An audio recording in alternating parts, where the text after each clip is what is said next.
जय Shri Krishna all of you my dear students. आज वापस सबका welcome.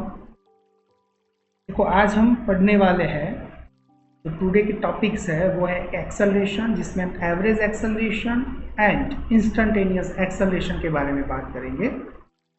Second, uniform accelerated motion and third one हम ग्राफ देखेंगे एस वर्सेस टी और वी वर्सेस टी के।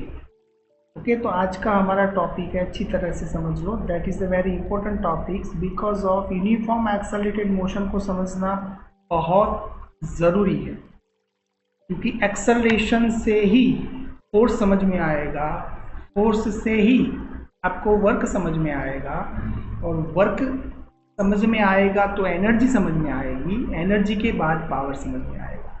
तो पूरा फिजिक्स जिसके इर्द गिर्द है वो एक एक्सेलरेटेड मोशन यानी एक्सेलरेशन को समझना जरूरी है, because without acceleration we can't imagine about the force, we can't imagine about the work and we can't imagine about the energy.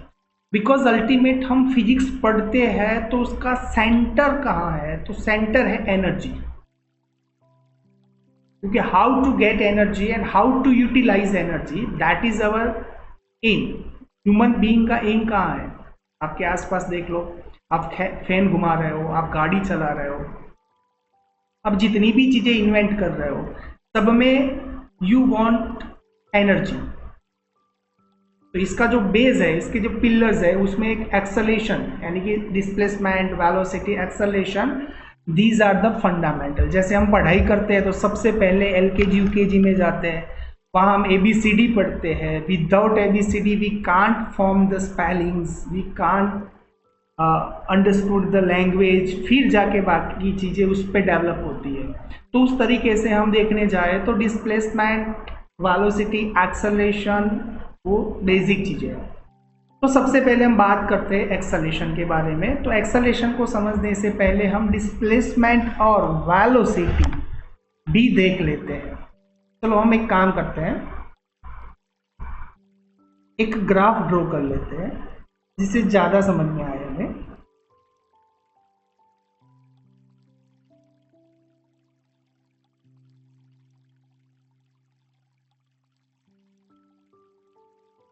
यहाँ पे मैं एक XY कोऑर्डिनेट सिस्टम ड्रॉ कर रहा हूँ।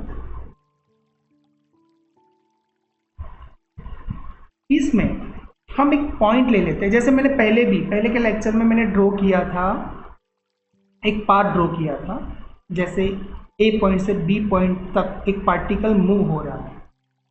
जैसे A पॉइंट यहाँ पे है और B पॉइंट सपोज यहाँ पे है, और इसका जो पाथ है जैसे हम ऐसे ड्रॉ कर रहे हैं,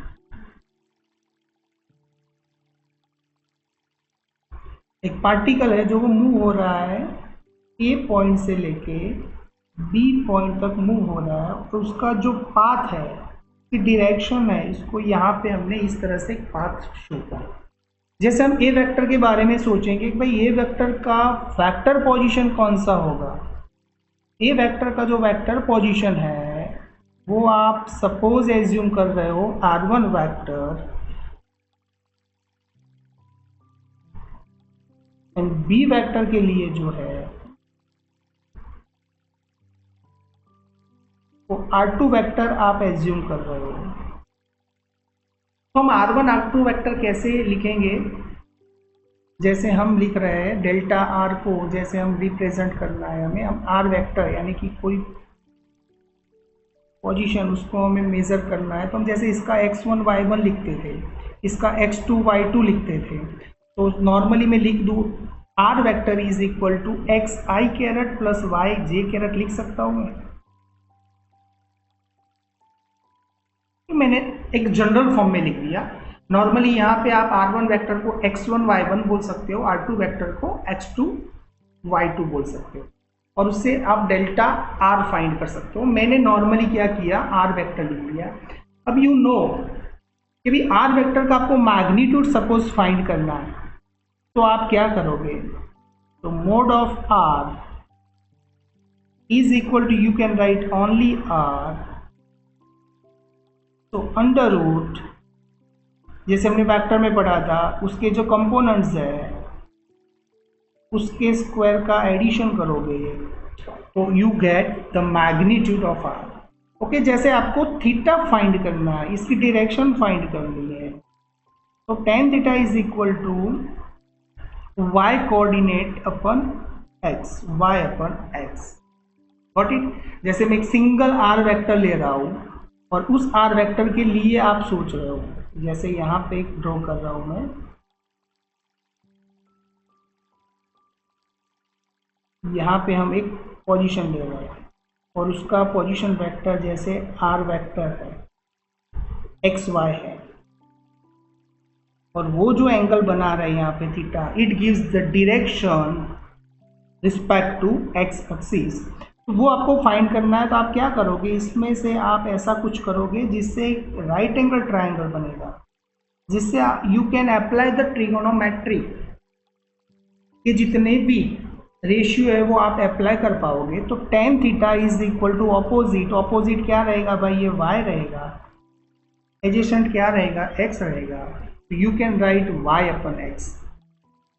गॉट इट? तो इस तरीके से हम उसका आर वेक्टर की डायरेक्शन फाइंड कर सकते हैं, यानी कि theta shows the direction. Second, हम आर वेक्टर का डेरिवेशन लेते हैं, आर वेक्टर का डेरिवेशन ले लेते हैं, तो it gives velocity dr vector upon dt, so you can write dx upon dt I caret plus dy by dt j caret,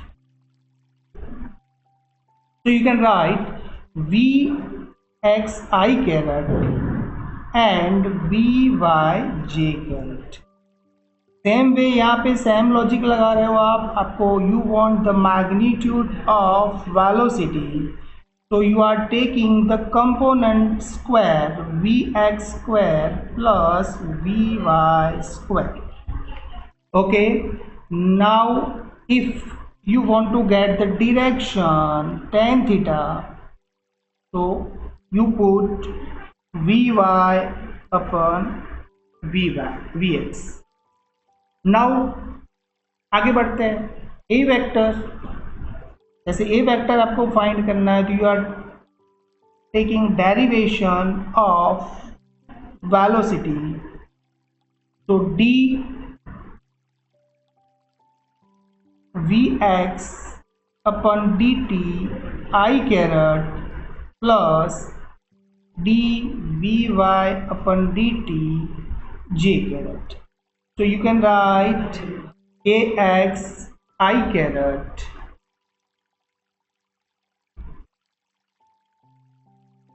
ay j caret. So that's why if you want to get the magnitude of the velocity, velocity not acceleration, so a is equal to under root ax square plus ay square, and tan theta will be y component upon x component. This is the simple funda how to understood how to get relation between displacement, velocity and acceleration. So right now we can explain this way. Suppose you think it is the displacement, now we are taking this is the velocity, and suppose it is acceleration. Okay, suppose इसको मैं लिख देता हूँ, it is the displacement, that is the velocity, and that is the acceleration. Okay, so क्या सोचोगे आप, जैसे displacement का डिफरेंशिएशन करोगे, so you will get velocity, यानी कि आप क्या करोगे, d r by d t, you will get velocity. Velocity का जब डिफरेंशिएशन होगा तो यू विल गेट एक्सेलरेशन। हम उससे उल्टी प्रोसेस करेंगे, हम ऐसा सोचेंगे कि भाई एक्सेलरेशन का इंटीग्रेशन करेंगे, तो we are getting integration a into dt, we get the velocity, and the integration of velocity we are getting displacement. Okay, so this is the basic relation between displacement to acceleration. Okay, so I hope you understand well what is displacement, velocity and acceleration. Okay, सारी चीज़ें इसकी PDF आपको इस video lectures के नीचे description में मिल जाएगी, तो you can download and you can make the note. Okay, अब हम देखते हैं जहाँ पे हमें क्वेश्चन ये होगा, जैसे तो हम मैग्नीट्यूड फाइंड कर लेंगे, थीटा भी फाइंड कर लेंगे, लेकिन इस वाले केस के लिए हम सोचते हैं कहाँ कहाँ क्या चीज़ें मिलेगी। अच्छी तरह से पूरा फोकस यहाँ थोड़ी देर के लिए देखो। जैसे मैं सोच रहा हूँ कि भाई मुझे इंस्टंटेनियस वेलोसिटी ए पॉइंट पे कहाँ मिलेगी, तो your answer will be V A vector यहाँ मिलेगा। जैसे बी पॉइंट पे मैं सोच रहा हूँ, तो बी पॉइंट पे यहाँ जो मैं टेंजेंट ड्रॉ कर रहा हूँ, क्योंकि मैंने पहले लिखवाया है, तो instantaneous velocity always on tangent. Clear? Okay, अब एवरेज वेलोसिटी कहाँ मिलेगी? वर्ड याद रखना, एवरेज वेलोसिटी कहाँ मिलेगी? तो यहाँ पे it is the delta r. In the direction of delta r we are getting the average velocity, not instantaneous. Okay, it's clear. Now we think about the acceleration. तो acceleration always towards because of acceleration, अभी हम आगे देखेंगे। Acceleration का मतलब ये होता है delta we by delta T, कि वहां से ही हमने लिमिट लेके डीवी बाई डी टी किया था। तो acceleration is equal to delta we by delta T. It means acceleration की डायरेक्शन कहाँ होती है, तो डेल्टा वी वेक्टर की डायरेक्शन जहां मिलेगी वहां पे एक्सेलरेशन की डायरेक्शन मिलेगी। तो यहां पे हम सोचते हैं कहां मिलता है, देखो यहां पे वी ए कहां मिला, वी ए यहां पे मिला। ओके, जैसे यहां पे मैं ड्रॉ कर लेता हूं, यहां पे मुझे मिल गया वी ए वेक्टर, यहां पे मुझे मिल गया वी बी वेक्टर। ओके, चलो मैं वी ए और वी बी को मिला रहा हूँ, डेल्टा वी मुझे चाहिए ना, तो डेल्टा वी के लिए हम क्या करेंगे, इसको मैं उठा रहा हूँ, जैसे इसको, इस चीज़ को मैंने उठा के यहाँ रखा और इस वेक्टर को मैं उठा के रख रहा हूँ यहाँ पे। ओके, अब जब ये दोनों को हम ज्वाइंट कर रहे हैं,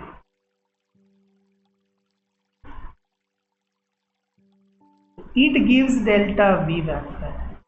कहने का मतलब इस वाले केस में आपका जो एक्सेलरेशन का डायरेक्शन होगा वो डेल्टा वी वेक्टर के डायरेक्शन में होगा। कहने का मतलब इस डायरेक्शन में होगा, यही डायरेक्शन रहेगी, यानी कि यहाँ पे मैं इसको उठा के, जैसे हम यहाँ पे लिखेंगे, तो that is the direction of acceleration.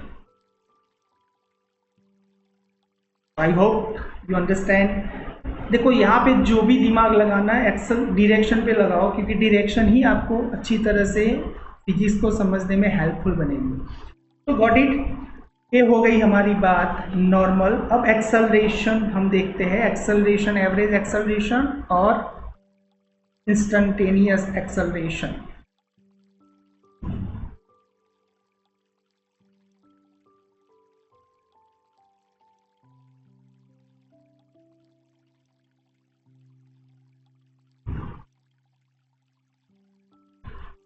Acceleration को समझने के लिए सबसे पहले, जैसे हमने वेलोसिटी में भी किया, क्या पहले एवरेज समझ लिया, उसके बाद उसका लिमिट लिया, लिमिट लेने के बाद हमें मिल गया instantaneous. Same way we are doing the same procedure here.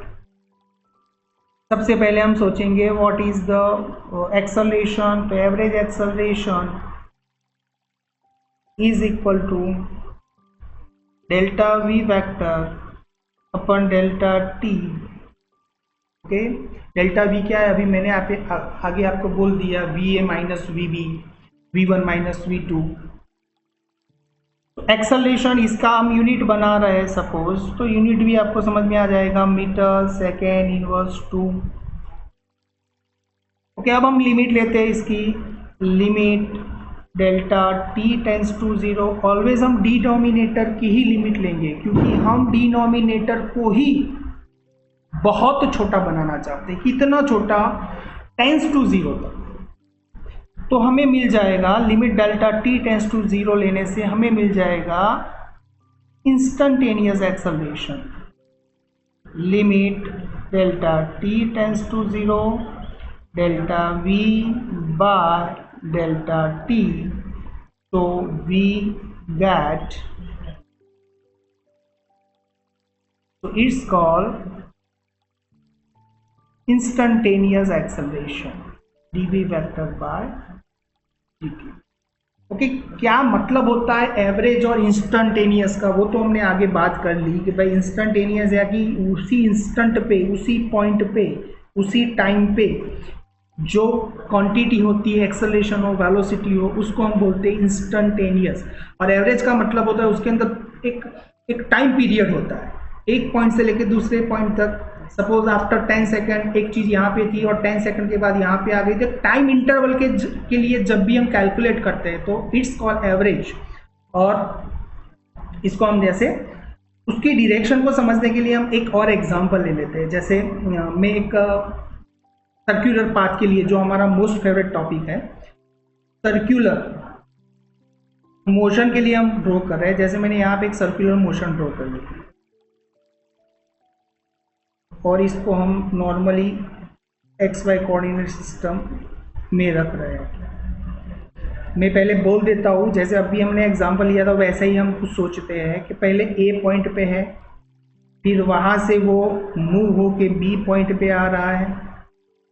तो इस वाले केस में जब आप सोचोगे तो r1 वेक्टर कहाँ पे है, ये रहा। जैसे r2 वेक्टर कहाँ पे है, ये रहा। क्लियर? अब आप सोचोगे कि सर यहाँ पे वेलोसिटी कहाँ पे, इंस्टेंटेनियस वेलोसिटी कहाँ होगी, तो भाई इंस्टेंटेनियस वेलोसिटी ये रही, इसको हम बोल सकते हैं वीबी। और इसकी इंस्टेंटेनियस यानी कि टेंजेंट पे, instantaneous velocity always on tangent, तो यहाँ पे आ गई। अब जाके हमें डेल्टा वी फाइंड करना है, तो हम क्या करेंगे, वी ए को उठा लेंगे वहां से,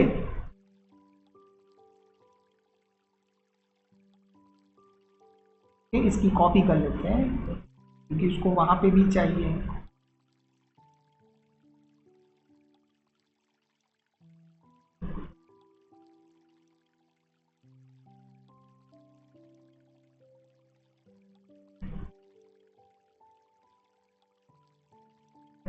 okay, so that is the V A vector.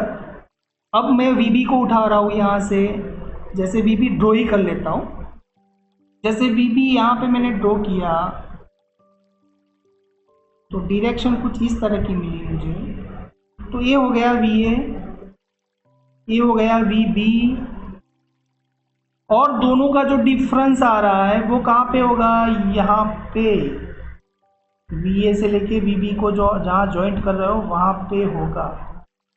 यानी कि ये वाली जो डायरेक्शन है वो शो कर रही है आपको ये वाली डायरेक्शन, यानी कि यहाँ पे सोचोगे तो इसके सेंटर की तरफ, यहाँ पे इस तरफ मिलेगी। तो सेंटर की तरफ जो मिलेगी वो डायरेक्शन कौन सी होगी, एक्सेलरेशन की डायरेक्शन, क्योंकि delta V is equal to की डायरेक्शन इज इक्वल टू वो क्या शो करेगी, एक्सेलरेशन की डायरेक्शन। यानी कि यहाँ पे एक्सेलरेशन कहाँ मिलने वाला है आपको, towards the center, towards the center, towards the center। इसीलिए उसको एक्सेलरेटेड सेंट्रीपेटल एक्सेलरेशन भी बोलते हैं, अदरवाइज उसका दूसरा नाम रेडियल एक्सेलरेशन भी है, क्योंकि रेडियस ऑलवेज टूवर्ड्स कहाँ होती है, ओ की तरफ होती है, यानी कि वो ज्वाइंट करती है ओ और उसके सरकमफ्रेंस को।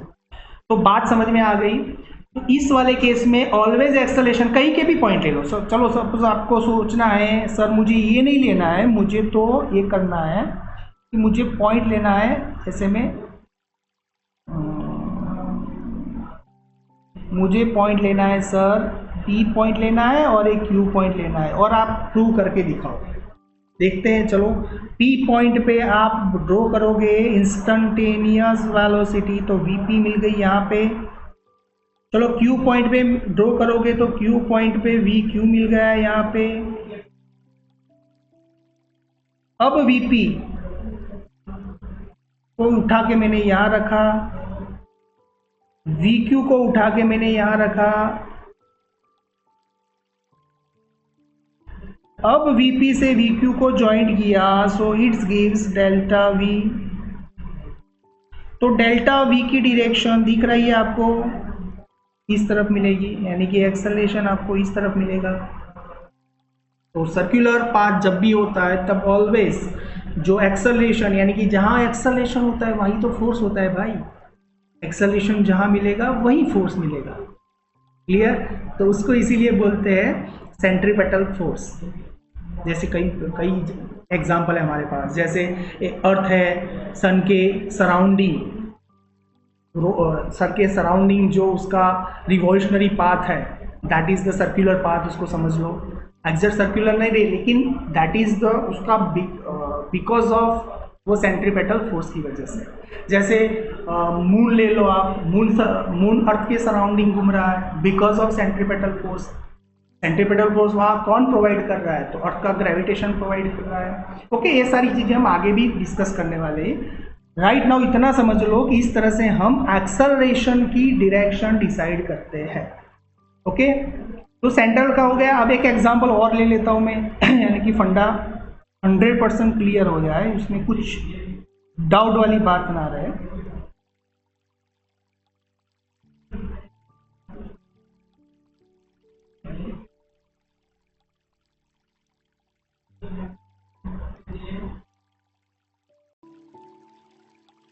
देखो हम दूसरे का एग्जांपल लेते हैं इसके अंदर।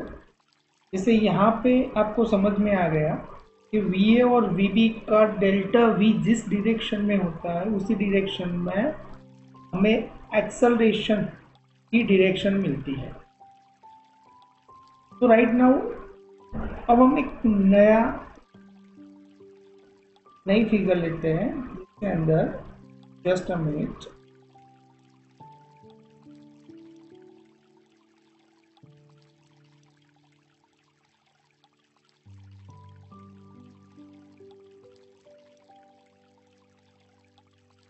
सपोज मैं ड्रॉ कर लेता हूँ, कोई पाथ ड्रॉ कर लेते हैं। जैसे हम ले लेते हैं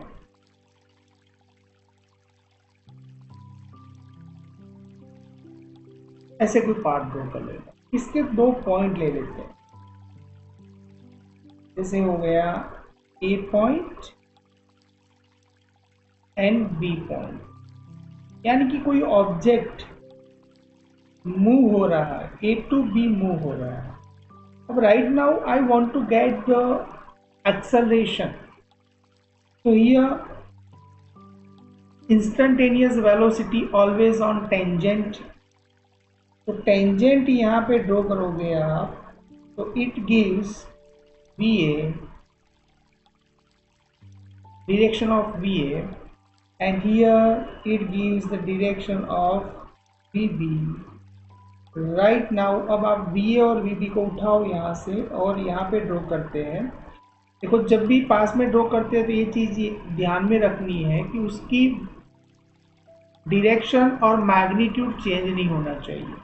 तो जैसे VA को एज इट इज, जैसे हमने पहले किया था, VA को एज इट इज उठाएंगे तो ये हो जाएगी डायरेक्शन कुछ इस तरह से,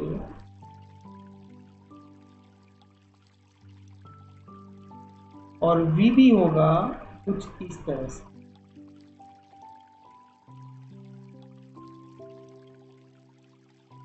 right now join the VA to VB, and this vector known as the delta v vector change in velocity and in this direction, यानी कि इस वाले केस में आपको एक्सेलरेशन की डायरेक्शन सोचनी है, तो in this direction you can draw the direction of acceleration. So I think it is sufficient examples to understand direction of acceleration. Okay, अब हम नए टॉपिक पे जा रहे हैं. हम ऑब्टेन कर रहे हैं यूनिफॉर्म एक्सेलरेटेड मोशन के equations. Uniform accelerated motion, equation of uniform accelerated motion.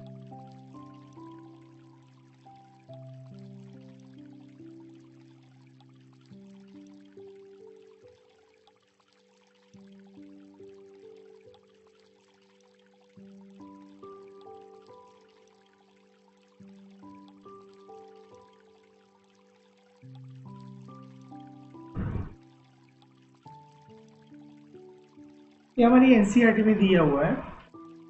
Normally graphical representation से हम इसको प्रूव करेंगे. तो एक ग्राफ ड्रॉ करते हैं यहाँ पे.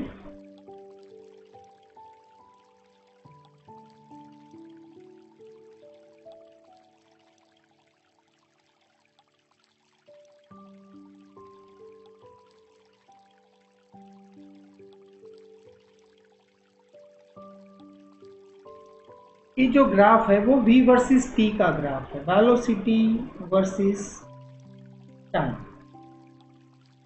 यहाँ पे हम ऐसा एज्यूम करते हैं कि एक कोई पार्टिकल है, वो a पॉइंट से कांस्टेंट एक्सेलरेशन के साथ b पॉइंट पे जा रहा है.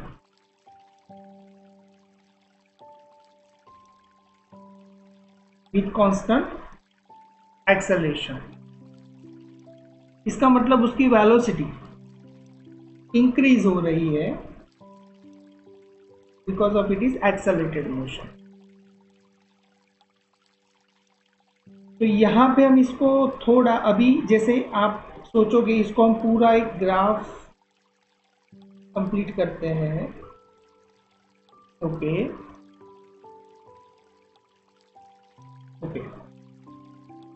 नॉर्मली हमारा जो पार्टिकल है वो जब इनिशियल उसकी वेलोसिटी है उसको हम नाम दे देते हैं. इसकी initial velocity v not a point के पास, और जब वो b पॉइंट पे आ रहा है तब उसकी जो वेलोसिटी है दैट इज द v. ये जो डिफरेंस मिलेगा, जैसे इसको पूरा नाम लिख देते A B C D and इसको हम बोल देते हैं ओरिजिन है तो ओ. इतना सा जो डिस्टेंस है बी सी, वो क्या होगा b माइनस v नॉट. ए सी कितना होगा, तो यहाँ पे हम टाइम ले लेते क्योंकि x डायरेक्शन पे हमने टाइम लिया हुआ है, तो इसको मैं t बोल देता हूँ. इस पॉइंट पे हम इसको बोलते हैं t टाइम. तो 0 से t एक टाइम है. अब हम हमारी जर्नी स्टार्ट करते हैं कि भाई कैसे हमें सोचना है,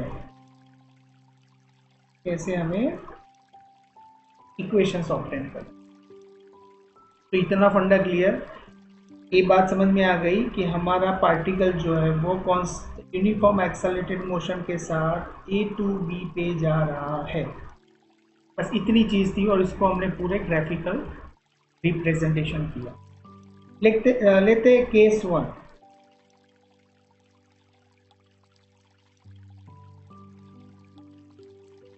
केस 1 में आप मुझे बताइए कि स्लोप क्या हो रहा है इसका.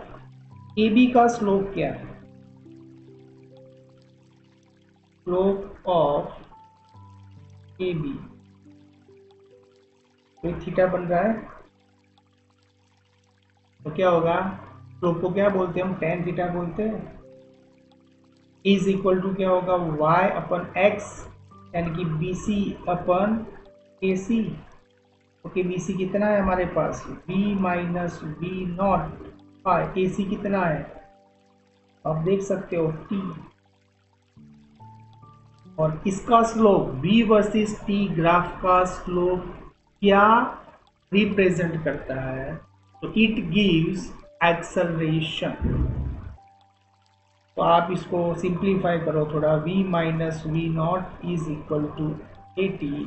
9th स्टैंडर्ड में फॉर्मूला आ चुके हैं, v is equal to we naught plus A T. कई बार हम v नॉट को u भी लिखते हैं, जैसे इसको इस तरह से भी लिखा जाता है, v is equal to U plus A T. U का मतलब v इनिशियल वेलोसिटी होता है और v नॉट का मतलब भी इनिशियल वेलोसिटी होगा। उसमें आपको कंफ्यूजन नहीं करना है कि सर हम u ले v नॉट ले, you can take anything. Second case लेते हैं, केस नंबर 2। ये हमारा हो गया फर्स्ट इक्वेशन, हमने ऑब्टेन कर लिया first. Now case 2। In case 2 हमें डिस्प्लेसमेंट फाइंड करना है।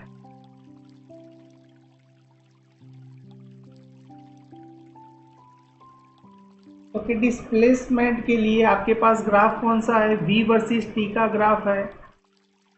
तो इसका जो एरिया मिलेगा v वर्सेस t का ग्राफ है, यानी कि आप सोच सकते हो डायमंड की v और t का मल्टीप्लिकेशन होगा तो आपको डिस्प्लेसमेंट मिलेगा। तो इसका मतलब जो एरिया कवर हो रहा है उस एरिया को आप मल्टीप्लिकेशन बोल सकते हो। एरिया का मतलब होता है लेंथ इनटू ब्रेथ। तो इस हिसाब से आप सोचोगे तो ये जो इतना एरिया मिलेगा, ये एरिया आपको डिस्प्लेसमेंट मिलेगा। तो हमें क्या करना है, यहाँ पे 2 फिगर्स दिखाई दे रहे हैं हमें, एक ट्रायंगल दिखाई दे रहा है, राइट एंगल ट्रायंगल है, और दूसरा एक रेक्टेंगल, अदरवाइज स्क्वायर, कुछ भी हो सकता है। तो यहाँ पे हम क्या करेंगे, 2 फिगरों का हम एरिया फाइंड करेंगे। पहले इसका एरिया फाइंड करते हैं, उसके बाद सेकेंड नंबर का एरिया फाइंड करते हैं।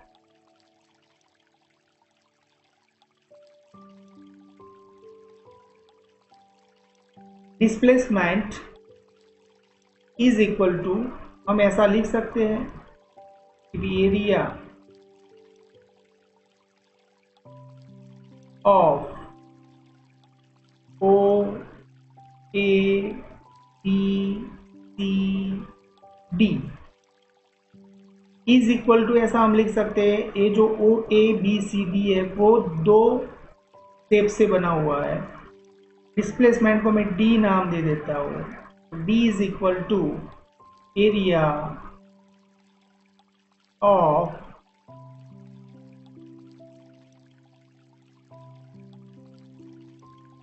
Rectangle O A C D, आप फिगर देख सकते हो ऊपर, plus area of triangle A B C. समझ में आ गई बात, इसका एरिया और इसका एरिया दोनों का एडिशन करना है हमें।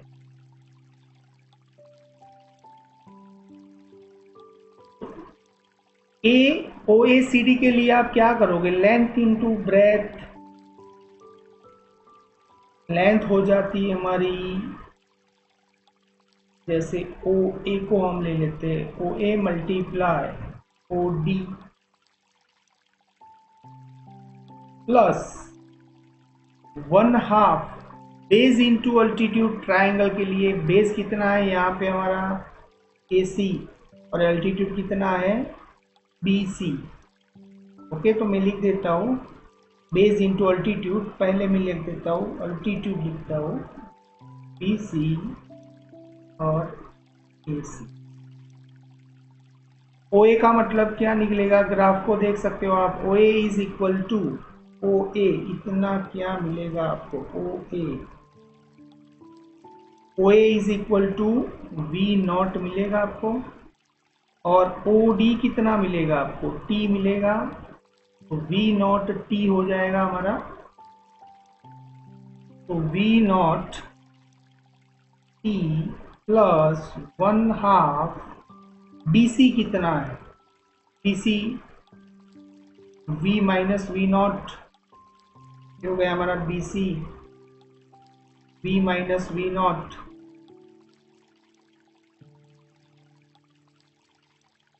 और उसी तरीके से AC कितना मिलेगा, T मिलेगा।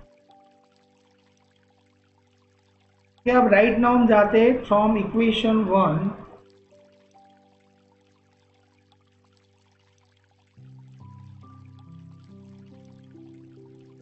तो आप देख सकते हो यहाँ पे मुझे V माइनस वी नॉट को वैल्यू बनाना है, तो मुझे क्या मिलेगा, V minus we naught by is equal to 80। कहाँ से हम लाए, तो इस वाले फॉर्मूला से आप बना सकते हो V minus we naught is equal to 80। इस वाली वैल्यू को हम प्लग कर लेते हैं, तो therefore E is equal to V naught T plus 1/2 AT into T. So that's why you will get V naught T plus 1/2 AT square. Okay, that is our second equation for uniform accelerated motion. Okay, right now in the case 3,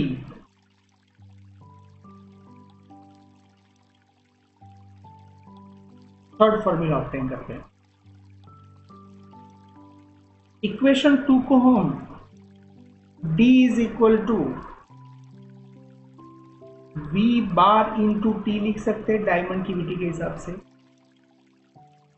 V बार का मतलब जब uniform accelerated motion के अंदर, in uniform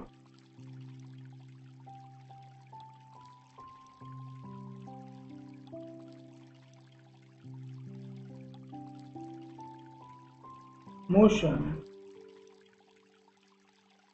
we can write V bar यानी कि average velocity is equal to V plus V naught by 2 initial plus final by 2। So therefore you can write D is equal to V plus V naught by 2 into T. Right now further we are getting help from equation 1. So from equation 1,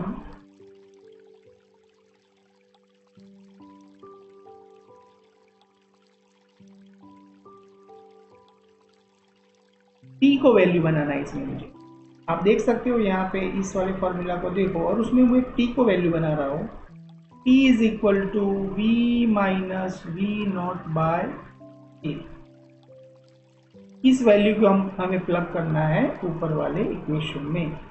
तो D is equal to V plus we naught by 2 and then T is equal to V minus we naught by ए।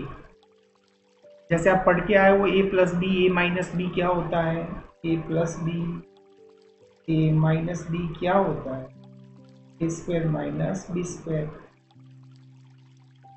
तो that's why तो आप ऐसे लिख सकते हो b square minus we naught square bye 2AD। So therefore V square minus V naught square is equal to 2AD। ये हो गया हमारा third equation for uniform accelerated motion. Okay, so right now main 3 formulas and one more formula we can add. Ultimately we have 3 formulas for uniform accelerated motion. So these are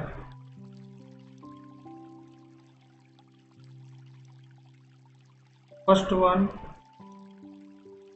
V is equal to V naught plus AT. Second one, D, otherwise कभी X लिखते हैं, कभी delta R लिखेंगे, V naught T plus 1/2 A T square. And third one, देखो पूरे physics के लिए हम इस तीन फॉर्मूला को कभी नज़रअंदाज नहीं करेंगे, because of these are the basic fundamental. क्योंकि मैंने पहले ही बोला था एक्सेलरेशन से ही पूरा स्टार्ट होगा जर्नी आपका। तो ये तीन फॉर्मूला कभी भी एक्सेलरेटेड मोशन आता है तब हमारे लिए बहुत वैल्यूएबल हो जाते हैं। अब इस तीन फॉर्मूला को हम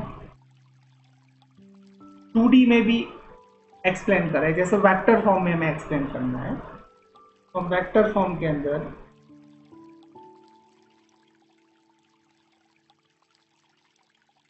इन 2D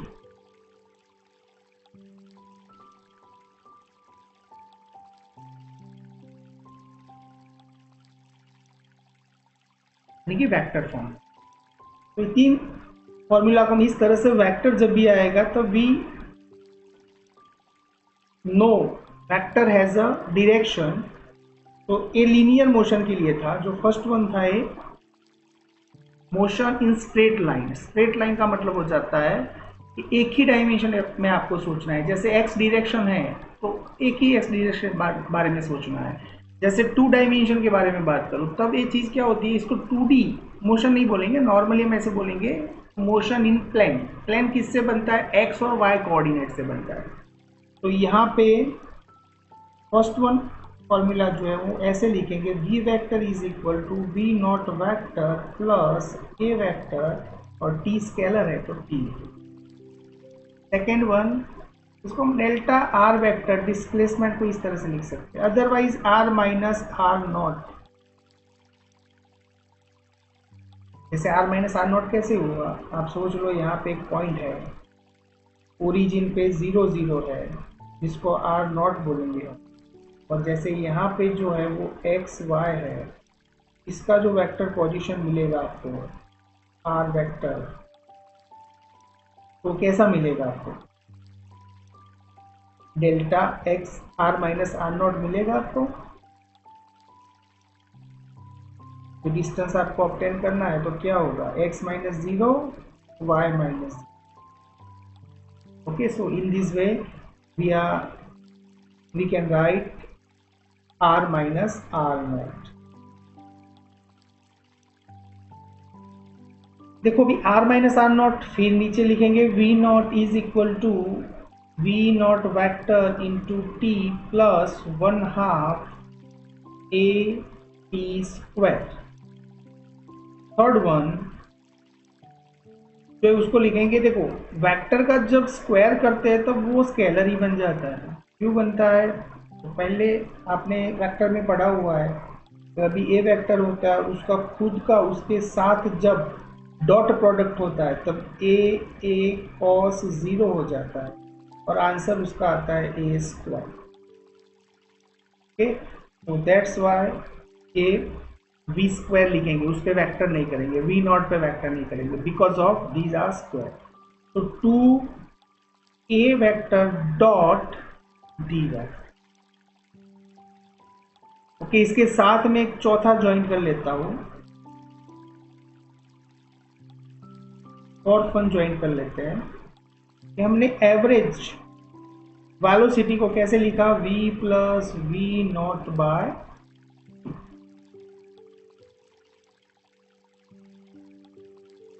ये जो 4 फॉर्मूलाज है वो जब भी accelerated formula, uniform accelerated motion के बारे में कभी भी बात करेंगे, इसके बिना हम सम्स नहीं कर पाएंगे। अब देखते हैं हम ग्राफ, थोड़े बहुत ग्राफ देख लेते हैं।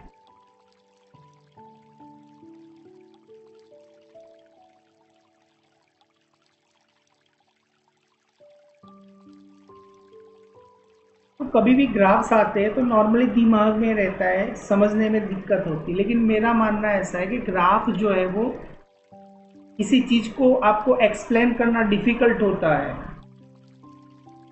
तो उसको इजी बनाने के लिए we are using the graph. जैसे आप क्रिकेट देखते हो तो क्रिकेट के अंदर कौन सी टीम अच्छा परफॉर्म कर रही है उसको इजीली दिखाना है आपको। नॉर्मली आपको फिर कितने ओवर में कितने रन किए वो सब याद रखना पड़ेगा, उसकी एवरेज निकालनी पड़ेगी, तब जाके समझ में आएगा कि इस वाली ओवर में इस वाली टीम अच्छा परफॉर्म कर रही है।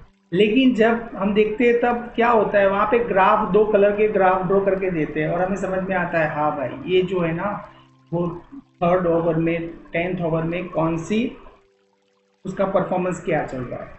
तो नॉर्मली ग्राफ का मतलब होता है आपको इजीली रिप्रेजेंट करना। तो अभी अलग अलग केसेस के लिए लेते हैं। जैसे हम ले लेते हैं केस 1। तो केस 1 हम लेते हैं यूनिफॉर्म मोशन का लेते हैं। यूनिफॉर्म मोशन के लिए v वर्सेस t का ग्राफ ड्रॉ करेंगे तो क्या मिलेगा।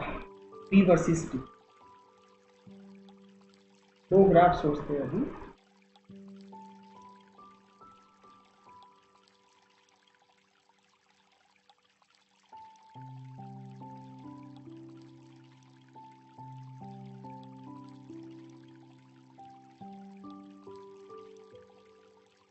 v वर्सेस t तो यूनिफॉर्म मोशन होता है, उसका मतलब ये हो जाएगा कि उसकी वेलोसिटी चेंज नहीं हो रही विद रिस्पेक्ट टू टाइम। तो हम इसको ड्रॉ करेंगे, उसके अंदर ये जो वेलोसिटी आएगी वो कांस्टेंट रहेगी।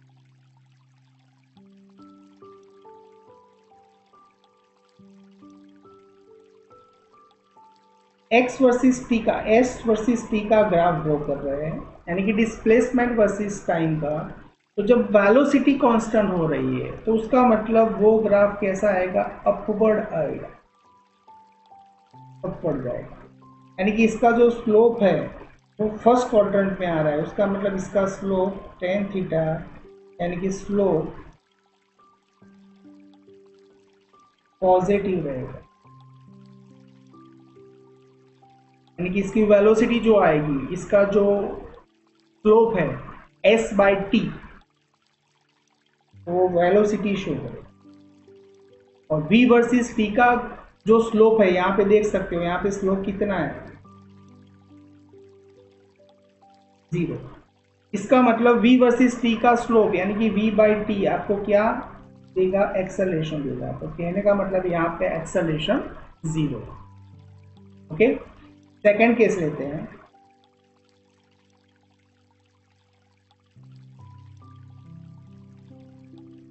Uniform accelerated motion.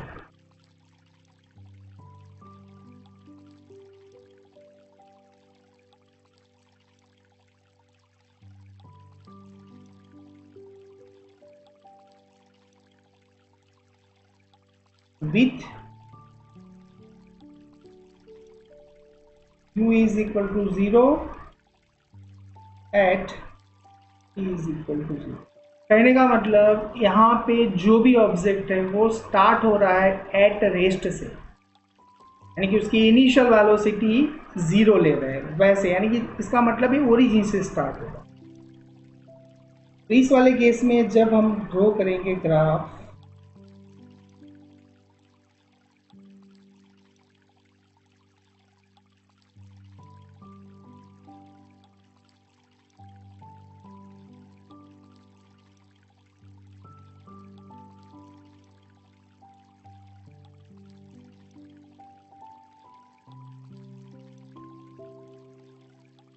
तो पहले का स्लोप यूनिफॉर्म एक्सेलरेटेड मोशन है, यानी कि उसका एक्सेलरेशन है। तो दो केसेस बन सकते हैं, एक हम एक्सेलरेटेड ले रहे हैं, डिसलरेटेड लेंगे और एक्सेलरेटेड लेंगे। तो दो केस में फर्क क्या आएगा, इसके अंदर एक्सेलरेशन पॉजिटिव है तो ग्राफ जो है वो अपवर्ड मिलेगा हमें, सॉरी ग्राफ जो है वो अपवर्ड मिलेगा, लेकिन ओरिजिन से होगा।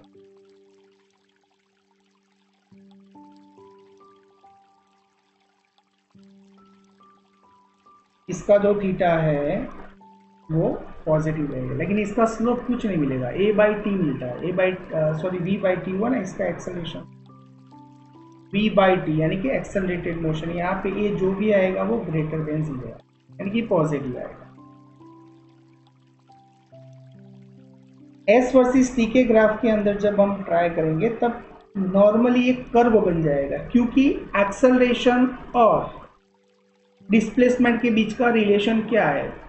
एक्सेलरेशन का मतलब होता है dv बाय dt, और डिस्प्लेसमेंट के सेंस में बोलते हैं तो 2 times derivation d2x by dt square.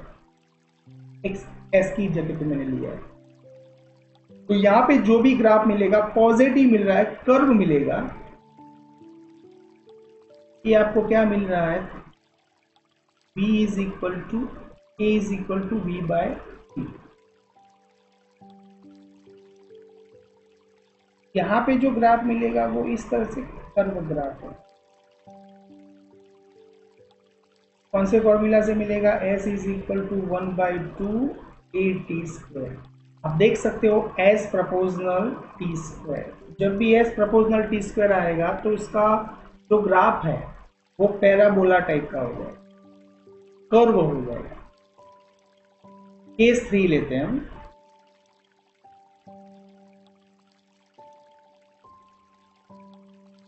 Uniform accelerated motion, लेकिन उसके अंदर हम u0 नहीं ले रहे। Uniform accelerated motion, uniform accelerated motion, but u does not equal to 0 and at t is equal to 0। तो यहाँ पे जो ग्राफ है वो ओरिजिन से स्टार्ट नहीं होगा। फर्क कितना आएगा? वो ओरिजिन से स्टार्ट नहीं होगा।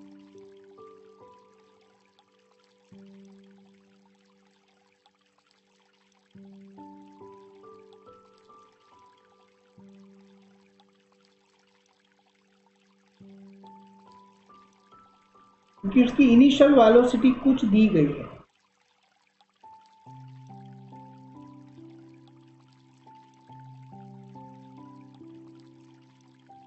यानी कि इसका ग्राफ जो भी स्टार्ट होगा, ये v वर्सेस t का ग्राफ जो है वो यहाँ पे कुछ उसकी वेलोसिटी है, इनिशियल वेलोसिटी u है, और u से स्टार्ट हो रहा है और ग्राफ अपवर्ड ही आएगा because of it is accelerated motion. इसके लिए फॉर्मूला जो लग जाएगा वो v is equal to U plus A T लगेगा। ऊपर वाले केस में u 0 था तो v is equal to A T लिख सकते हो आप।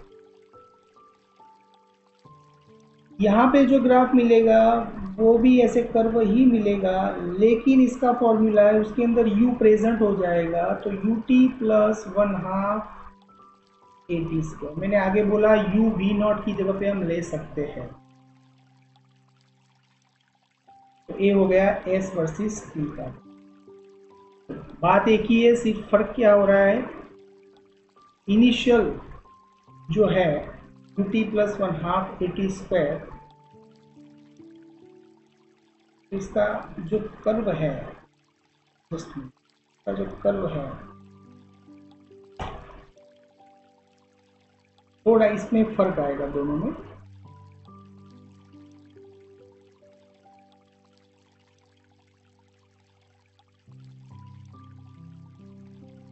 आप देख सकते हो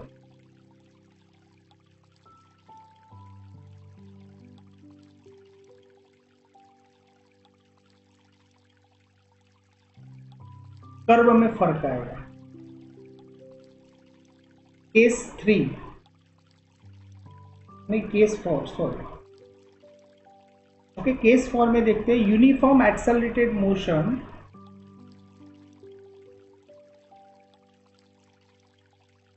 लेकिन रिटार्डेशन केस लेते हैं। रिटार्डेशन का केस लेते हैं। यूनिफॉर्म रिटार्डेशन यानी डिसलेरेशन।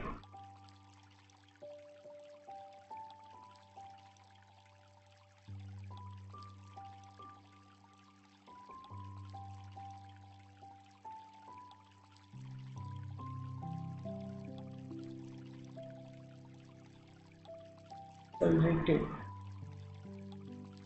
uniform retarded,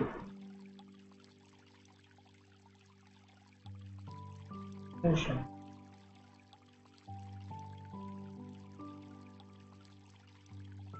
इस वाले केस में ऐसा होगा कि जो ग्राफ मिलेगा रिटार्डेशन है तो एक्सेलरेशन विल बी नेगेटिव, और एक्सेलरेशन का नेगेटिव होना उसका मतलब थीटा का ग्रेटर देन 90 होना, यानी कि सेकंड क्वाड्रेंट में होना।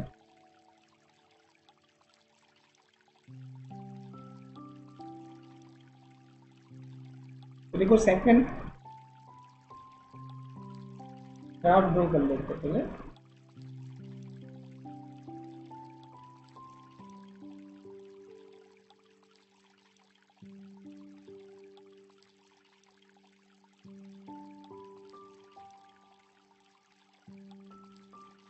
ग्राफ वही है, v वर्सेस t है, यहाँ पे s वर्सेस t है। लेकिन जब रिटार्डेशन का केस आता है तब ऐसा होता है कि पहले उसकी कुछ वेलोसिटी है, इनिशियल वेलोसिटी उसके पास है, और उसके बाद वो धीरे धीरे उसकी फाइनल वेलोसिटी 0 हो रही है। आप देख सकते हो x एक्सिस के साथ उसका जो थीटा बन रहा है, थीटा ग्रेटर देन 90, तो दैट्स वाई tan थीटा आप ऑब्टेन करोगे, it is the less than 0, तो that's Y acceleration less than 0, यानी कि वो नेगेटिव आएगा। ओके, जब भी आप थीटा देखते हो तो किसके साथ थीटा देखना है, जो हॉरिजॉन्टल लाइन है, यानी कि x एक्सिस के साथ ही देखना है आपको सोचना। ओके, रिटार्डेशन के केस में आप क्या लिखोगे, तो v is equal to u minus AT हो जाएगा, u माइनस AT। लेकिन फाइनल सपोज 0 है, फाइनल यहाँ पे वेलोसिटी 0 है, तो आप लिख सकते हो v is equal to u minus AT। Final velocity 0 हो गई तो u माइनस AT, यानी u is equal to AT लिख सकते। क्लियर? जैसे इस वाले केस में देखो क्या हो रहा है, s वर्सेस t का ग्राफ है, रिटार्डेशन का केस है, तो कर्व तो मिलेगा लेकिन वो कर्व कैसा होगा, उल्टा कर्व होगा। देखिए s is equal to ut plus minus 1/2 AT square.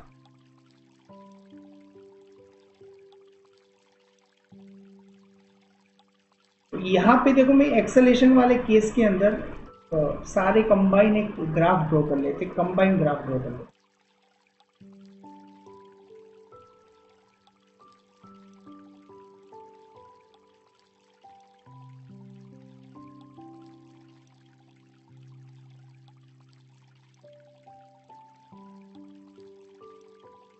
एक मैं 5 ड्रॉ कर रहा हूँ जैसे,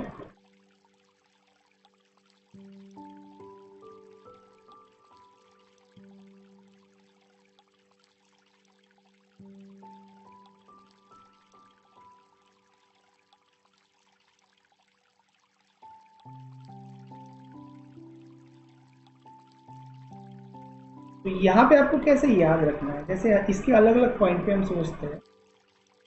जैसे मैं बोल दूँ कि भाई इस पॉइंट पे, ये वाले पॉइंट पे के नाम दे देते हैं बी, सी, डी, ई, एफ, ई, एच। हर एक पॉइंट पे क्या मिलेगा आपको आंसर, जैसे हर एक देखो एक केस जो है ना वो s वर्सेस t का ग्राफ है, समझ लो। ए पॉइंट पे आपको सोचना है तो इसके अंदर ऐसे सोचना है, जब भी कर्व ड्रॉ करोगे आप, कर्व ड्रॉ करोगे और जहां पे कर्व उल्टा आएगा से खाली हो जाता है, ऐसे होता है तो वो कुछ चीज भरी होती है तो वो खाली हो जाती है, ऐसे आप दिमाग में रट्टा मारने की मेथड। तो यहाँ पे नेगेटिव मिलेगा आपको, नेगेटिव एक्सेलरेशन मिलेगा, ऐसा जब भी करवाएगा तब। और जैसे आप ऐसे समझ लो कोई एक ऐसा कंटेनर है जो इस तरह के शेप का है तो उसमें कुछ भर सकता है, यानी कि वैसे केस में वो पॉजिटिव आएगा एक्सेलरेशन। ओके, तो इस वाले केस में a लेस देन 0 आएगा, इस वाले केस में a ग्रेटर देन 0 आएगा। तो देखो अभी बी पॉइंट के लिए आप बात करोगे तो बी पॉइंट के पास क्या चीज है, तो बी पॉइंट के पास क्या मिलेगा आपको, a less than zero. D point के पास क्या मिलेगा आपको, a greater than zero. F point के पास क्या मिलेगा, ए लेस देन जीरो। उसी तरीके से यहां पे कुछ आप सोचते हो तो ए ग्रेटर देन जीरो।